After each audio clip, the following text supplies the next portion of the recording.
ফুল তো হাজার ফোটে, গোলাপের মতো নয়।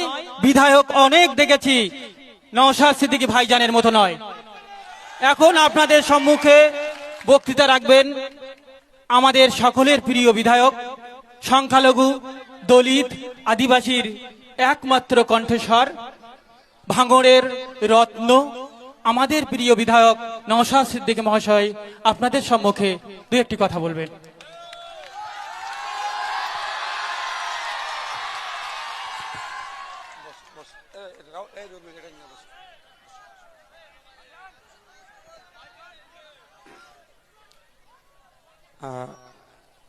চন্ডিহাটে আসলে কিন্তু আমার আলাদা ফিলিংস হয়ে যায়,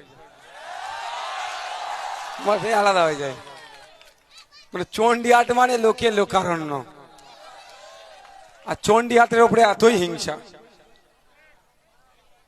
কারণ এখানে যারা বসে আছেন নিশ্চিতভাবে বলা যেতে পারে কেউ আপনাদেরকে বাইকের তেল বা বিরিয়ানির টাকা দিয়ে নিয়ে এসে বসায়নি। এখন দেখা যাচ্ছে ভাঙড়ে যিনি তৃণমূলের পক্ষ থেকে দাঁড়িয়েছেন সে লোক ভাড়া করে করে হাঁপিয়ে গিয়েছে, লোক ভাড়া করে করে হাঁপিয়ে গিয়েছে। এখন সে অন্য এক পন্থার অবলম্বন করছে। যাক, যদি সময় পাই সে বিষয়ে বলবো।